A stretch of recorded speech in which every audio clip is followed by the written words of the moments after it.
ஓம் அமிர்தேஸ்வர நமஹ. ஓம் நம சிவாயா. இன்னைக்கு டே 27. நம்மளுடைய குருவான ஸ்ரீமத் அமிர்தானந்தமயி தேவி அம்மாவுக்கு நம்ம எதுக்கு தேங்க் பண்ண போறோம் அப்படின்னா, அம்மா வீட்டுல நடமாடுறத நம்ம கிட்ட காட்டுவாங்க. நம்ம அம்மா மேல பக்தி அதிகரிக்கும் போது, நம்பிக்கை அதிகரிக்கும் போது அம்மா வீட்டுல நடமாடுறத நம்ம கண்ணில் காட்டுவாங்க. அந்த வகையில எங்க வீட்டுல அம்மா இருக்கிறத பல தடவை காமிச்சிருக்காங்க.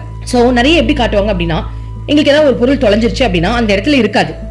ஆனா தேடிலாம் முடிச்சுட்டு போங்கடா எங்கேயுமே கிடைக்கலன்னு சொல்லிட்டு உட்கார்ந்துட்டு இருக்கும் போது, நாங்க எந்த இடத்த 10 தடவை தொடச்சு தேடணுமோ அதே இடத்துல யாரோ எடுத்துட்டு வந்து வச்சுட்டு போன மாதிரியே இருக்கும். இது எல்லா தடவையும் நடக்கும். அப்போ அம்மா நடமாடுறத நம்ம கண்ணில் காட்டுவாங்க. இதே மாதிரிதான் ஒரு தடவை எங்க வீட்டுல இஞ்சி இல்ல, நல்லாவே தெரியும் இஞ்சி சுத்தமா இல்ல.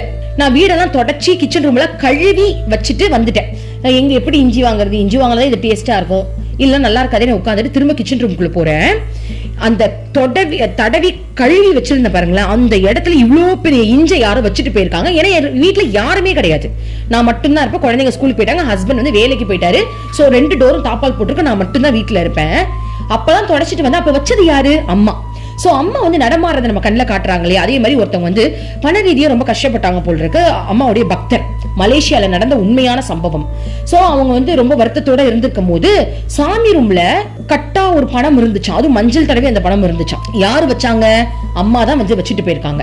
இதே மாதிரி ஒரு டிவோட்டி வீட்டுல ஏதோ ஒரு டொனேஷனுக்காக அமௌண்ட் கலெக்ட் பண்ண வந்திருக்காங்க போல் இருக்கு. அந்த வீட்டுல யாருமே இல்ல அப்படின்னு இவங்க வெளில போயிட்டாங்க. சோ அந்த டொனேஷன் நம்மளால கொடுக்க முடியலையே, நம்ம போய் எப்படியாவது கொடுத்துடலாம் அப்படின்னு அவங்க ரிட்டர்ன் சீக்கிரமா வரும்போது டொனேஷன் கொடுக்கறவங்க கிட்ட போய் கேட்டா அவங்க சொல்றாங்களாம், உங்க வீட்டுல ஆல்ரெடி ஒருத்தவங்க இருந்தாங்கப்பா, ஒரு அம்மா வெள்ளை புடவை கட்டிட்டு இருந்தாங்க, அவங்க உங்களுக்கு டொனேஷன் கொடுத்துட்டாங்களே அப்படின்னு சொல்றாங்களாம். அப்போ எவ்வளோ பெரிய அற்புதத்தை அம்மா நிகழ்த்திட்டு இருக்காங்க.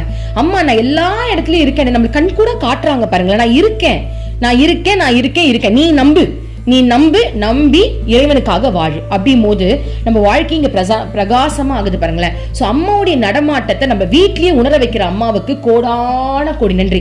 அம்மா ஓம் அமிர்தேஸ்வர நமஹ. ஓம் நம சிவாயா.